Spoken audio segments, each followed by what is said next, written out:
জানেন তো এমনি গেল।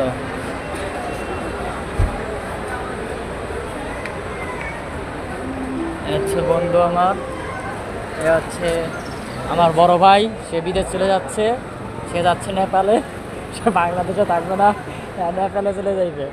নেপালে যেয়ে পরে আসবে 1 মাস পর।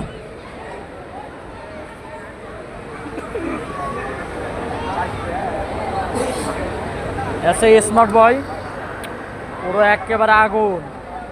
আমাদের কলেজের একমাত্র সুন্দর ক্রাশ, সে হচ্ছে আমাদের রিয়াদ ভাই। রিয়াদ ভাইয়ের আগমন, শুভেচ্ছা স্বাগতম। সে এয়ারপোর্টে আসছে তার এক গার্লফ্রেন্ডে রিসিভ করাইতে। আমার কথা নাই বললাম, আমার এর আগে পরে দেখছেন, আজ নতুন দুজনকে দেখেন। একজন, আরও আছে, হয়তো বা কারো চিনি না, সবাই নতুন।